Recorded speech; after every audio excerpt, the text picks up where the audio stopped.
Hi, this is Kongo Watu, your beloved friend, brother, a breatharian, Netarian in Ghana, West Africa. Today we will be talking about a continuation of what we did last time about Hetheru, Asasi Afi, our beloved cosmic goddess mother, the earth, the waters, Hetheru. And there is a parable that was written by our great, thrice great Jehuti, the God of wisdom. He gave us these parables for the seeker of enlightenment and the seeker of truth to know themselves and to use it for their awakening. This knowledge or wisdom were in ancient Kemet. During the looting of our dear land and the raping, so many artifacts and papyrus were stolen. Let me use that word. Were stolen from us. Scattered all over Europe, they shared among themselves. Some in France, some in Britain Museum, USA, all over, they shared among themselves. Now, they are releasing them small for their so-called Egyptologists and so-called light workers. They are releasing them small for them, and they are writing books about it. Then they change the names. They change the names. Tehuti is now Hermit by the Greek name. So your mind will not come there. So when you see those books, you will not be able to say, oh, let me go and buy and read. But it is your knowledge. It is about you. Yes, give thanks, yeah? Give thanks for the element of air. It's all good. I am here. Today, we will touch down on those things. And everything will be alright. Do remember that. My name is Kongo Watu. You can call me Nana Kwabna Boedi, beloved servant and brother of the ascension process. Like I always say, I respect Muata Ashby for the great works he is doing, giving us wonderful books that talks about the ascension. And not just reading about it, but living it. So there's some parable here. It's about Jehuti and Hetheru and Ra. It's a wonderful parable, and you're going to love it. You see, if you cannot decipher, how they call it, decode the scriptures, you will throw them away. It does not matter whether it comes from India. It doesn't matter whether it comes from the Arabian Peninsula. It doesn't matter whether it comes from the Phoenicians or the Mesopotamians or the Mayans. All our ancestors have great wisdom, and they always use drama. They dramatize the ascension process so that it will sound so sweet and lovely in the ears of the seeker.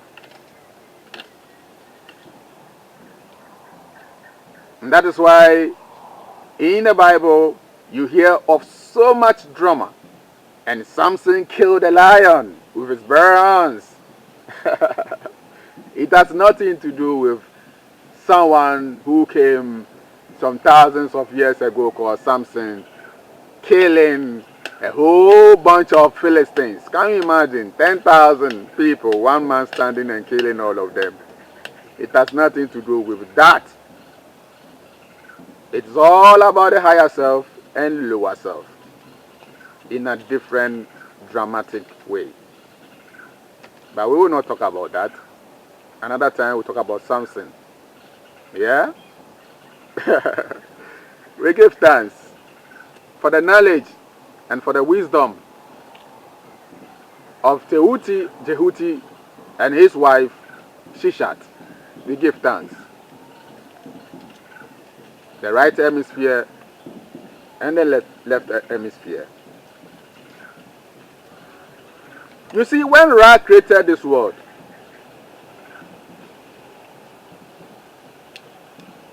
Ra lived with us. Everything was alright. Then human beings started being arrogant, started saying some bad words. Oh, Ra is even growing old. Ra is growing beard and gray hair and all those things.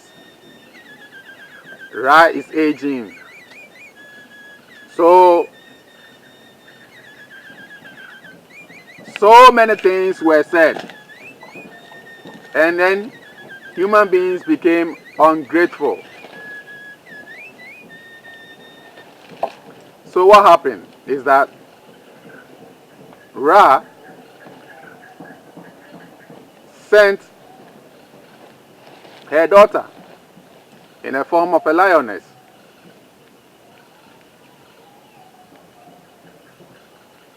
called Sekhmet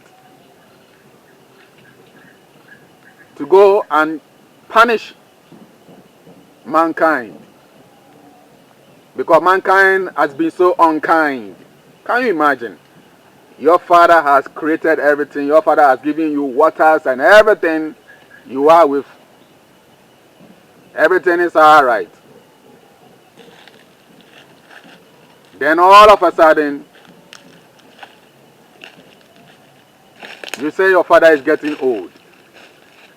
Your father has gray hair, so you start to do all kinds of things. There was nothing like ma'at. There was nothing like justice. There was nothing like love. There was nothing like harmony and balance anymore. What do you think? So, Sekhmet, the lioness, was sent. And do remember, Sekhmet was before Hetheru.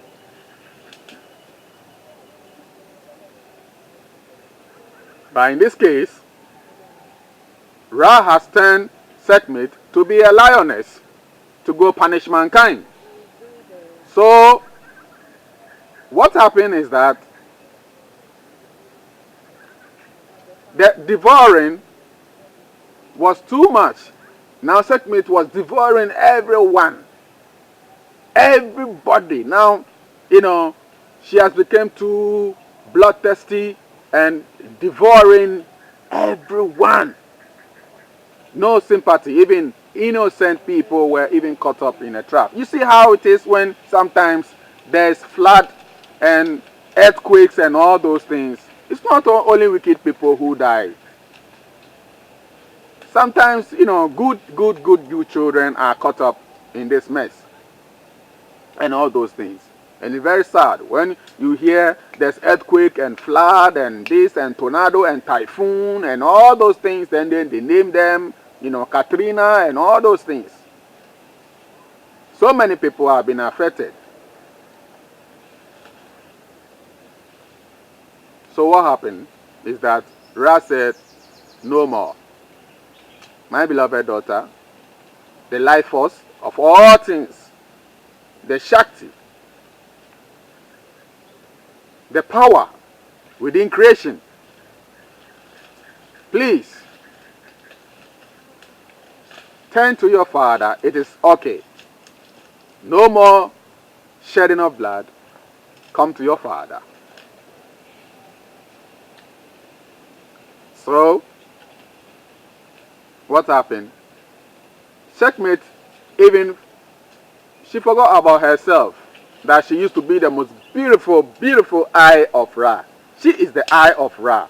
When Ra is shining in the midday, in its glory, and that is Hetheru. She is the eye of Ra. She is the right eye of Ra, the most beautiful. She is the wisdom. She is the compassion. She is the awakening. She is all that sweetness, the harmony. But now, what has happened? She has forgotten about herself. She has forgotten about herself. And now, she thinks she is a lioness now. So mean. Anybody that comes near, she will devour. Anyway,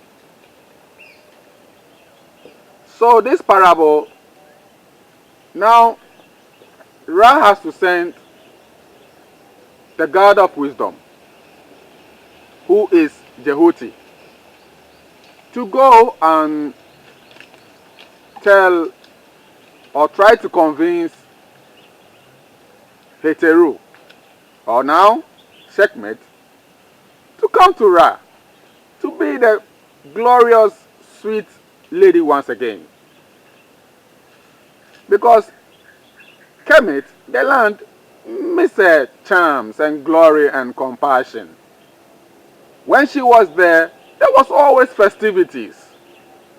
Festivals, we were enjoying, we were celebrating. The earth was full of compassion, love. Your daughter is my daughter. Your son is my son. You know what I mean? We live for each other. If I have a child, you raise my child. We all raise the community, the village. Everybody will raise that child. There was nothing like this belongs to you and that belongs to me and this and that. No, it was all love and harmony and balance. But now what is happening? Now there's there's individualism. There is what? Ignorance. There is boasting. People are saying all kinds of things against each other, and everyone is like, this belongs to me, you know what I mean? And this belongs to me. People are focusing on luxurious things, and not about the self-elevation. There is no love anymore. So what happened is that there must be the return of compassion once again, the return of awakening once again. So let's go down into this. And do remember, all these stories, all this drama, it uses animals. So this is not the first time. Sometimes, you see, when we don't understand or understand certain things within the scriptures, like the Bible and all those things, we speak against it. Because we don't know how to decode those things, then we speak against them. The use of animal has always been there. The snake talking and all those things has always been there. You and I know that snakes don't talk, but it is like that. You have to use those words, those animals, to give us the ascension process. Because remember, this is mystery. And those days, people don't understand it. So they must keep it like that for the true teachers to come and decode it. Because those days, people are being persecuted for their wisdom. And so when you are speaking with your students or your disciples, you have to use certain codes so that they will, not everyone can, get what you're trying to say. So, what happened is that Jehuti transformed himself into the form of a harmless baboon. And then he set out to find Hetheru. In order to calm her before approaching her, a special drink was given to her as a sedative so that Jehuti would not become her next victim. Asian Kemet have always been with beer. And we used to have the millet beer. All over. If you go to Rwanda, they have it. They have the beer. They use millet and banana. In Ghana, the same thing. But we don't use banana, because in the northerners, they don't have banana. Like they have banana in Rwanda. So the northerners, they only use millet. But it gives you the same effect. They call it pito. It's a wonderful rejuvenac. Alright? Good. And it doesn't harm the body. It rather cleanses a lot of impurities, toxins from the body. Alright? So, something like that was given, and the drink was to be placed in a location where she could find it. Since she now enjoyed eating people, it was thought best to provide her with a drink containing blood, but with some extra ingredients. The extra ingredients were beer and mandrake, like I said, beer. And the north, they use a plant to recharge. There is a plant that they use to recharge the pito in the north. Alright? So every country and what they use, because whatever is there, I told you already, whatever you have it on your land, that is what you have to use, available to you. Alright? This drink is called sejet. It is preparation that allows her to decrease the intensity of worldly desires, to find a place of calmness within which to recover partially her intellectual capacity and regain some self-control, and thereby have an opportunity to reason more clearly and listen to the wisdom of Jehuti. Now, he found Hetheru sitting alone. That is the lioness segment now. Licking her paws. You know how they do it after they've, devour some flesh. He crept closer to her and made noise to announce his approach. When Hetheru realized that something was approaching, she immediately took an offensive stance and prepared to fight. Then Jehuti called out, "Hail, O beautiful daughter of the sun." You see, she is the beautiful daughter of the sun. As soon as Hetheru noticed that it was only a baboon, she took poise, and immediately Jehuti asked if he could speak with her.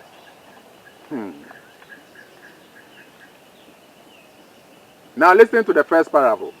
Hetheru replied, "Say what you have to say, and then I'll eat you." Can you imagine?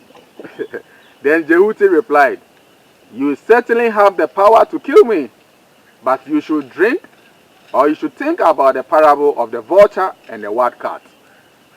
You say, what? Parable of vulture and the wild cat? Okay. Hetheru instructed him, "What is this parable? Tell me right now." And then she sat down. Jehuti began to speak immediately as to keep her attention captivated with interest. There was a mother vulture and a mother wild cat who were close neighbors. The vulture had 4 chicks, and the wild cat had given birth to 4 kittens. The mother vulture and the mother wildcat had a big problem. Their children were hungry, but the two mothers were both afraid to leave them alone because they feared that either one of them would kill the other children for food. The mothers arranged a truce between them by swearing an oath upon the name of Ra. They swore that neither one would hurt the other's children. So now they both felt secure enough to go out and start hunting food for their children. For some time, the truce worked, and soon the vulture chicks and the kittens began to grow. One day, one of the vulture chicks went to the area where the kittens were playing. He snatched away a portion of their food. One of the kittens reached out and swabbed the chick, injuring it, and told it to find its own food. The chick could not fly, but enough strength to kill the kitten. You have broken the oath between our families, and Ra will punish you for this great injustice. When the mother vulture returned, she noticed that her chick was lying on the ground, so she figured that the wildcat had broken her promise. The next time that the wildcat left to go hunting, the mother vulture killed all of the kittens and brought them back to her nest for food. Oh, you see, no forgiveness. You see what has happened. When the mother wildcat returned, she realized that the mother vulture had killed her kittens. So she cried out to Ra, "Oh divine, who upholds justice and righteousness, punish the evildoer who has broken the oath which was sworn upon your name." Ra heard this plea and set the plan in motion to carry out the punishment for this transgression. The next day, as the mother vulture was hunting, she came upon a campfire which had a portion of meat being cooked, and there was no one in sight. She swooped down and grabbed it and quickly returned to her nest and dropped it there for her chicks to feast on. She had not noticed that there was a smoldering piece of coal attached to the meat.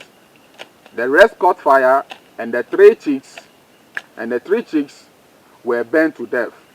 Noticing this, the mother wildcat yelled out, "You killed my children, and now Ra has punished you. Listen."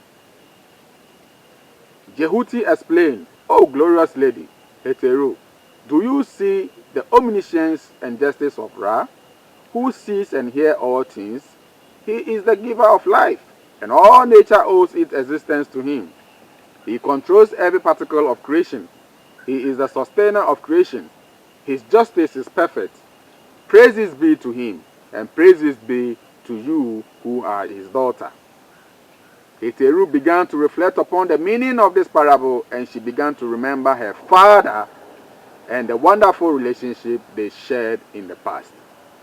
Jehuti took advantage of the opportunity and moved closer to her and said, "Oh divine lady, I bring you an offering of divine food from the abode of the sun god Ra. It brings health and joy to all who eat it." Hetheru began to relax and saw no harm in accepting the tribute from the humble baboon. The divine offering and the wisdom about the origin of creation. So, you see this parable. It goes on and on and on and on and on. It is about 4 parables. I'm not going to go through all. There was another parable about 2 vultures. And there was another parable about the lion and the griffin. And then the last parable is about the mouse and the lion.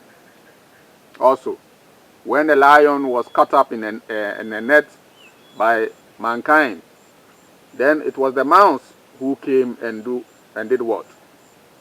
Undo the rope, small by small, and then the lion became free. So sometimes the weak also can help the strong. And that's what it ended. Jehuti told lioness or Sekhmi that, listen, it's not always about your strength or your strength. But you see, sometimes the weak or the poor can even help you. Sekhmet listened to the baboon, the humble aspect of Jehuti, and then they went back to, as they call, Egypt. And whenever you talk about Egypt, it's all about the body. Upper Egypt and lower Egypt. It's about your lower self and your upper self or your higher self. That's it. And you must unite them. When they reached to Upper Egypt, what happened? There was joy. There was happiness. There was, we say Senku. There was music all over. Everyone was in joy. The beautiful lady has returned. Wow. We miss you. We miss your charm, your music.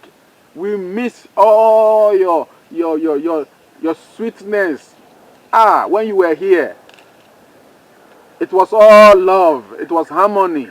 Everything was perfect. Now look at what is happening. When you left, welcome, where everybody was joy. The cosmos. Everything in the elements, they became very happy. Then there was balance. Ra became happy.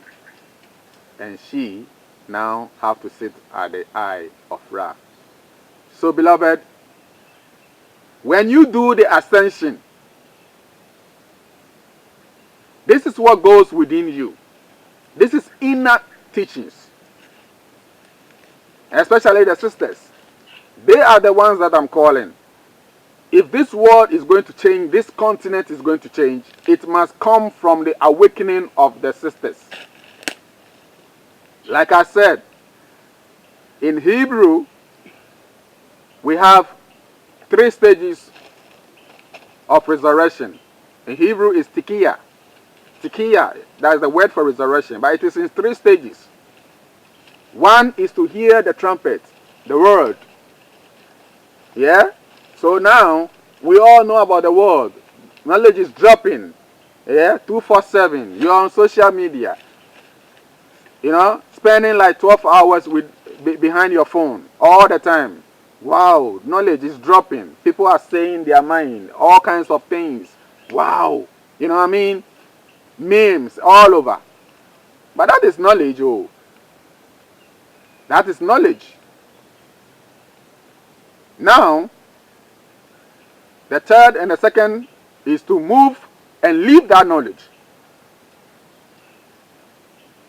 Is to leave that knowledge. Knowledge is knowledge if it is not lived. When Pythagoras went into ancient Kemet to go and study, he was asked to fast for 40 days. He said, what? What are you talking about? Me, Pythagoras? You know how ego is. Me.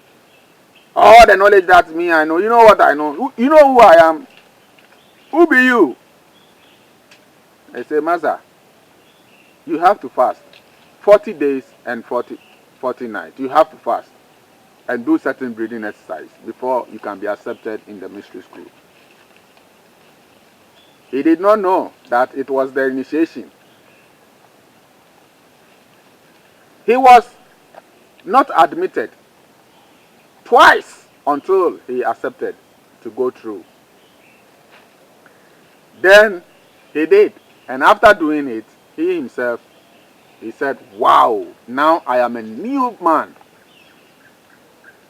First, I think with my head. Now, I'm thinking with my heart. Now I can feel the center of my being. So, beloved, we have to leave the knowledge and then the truth. Listen.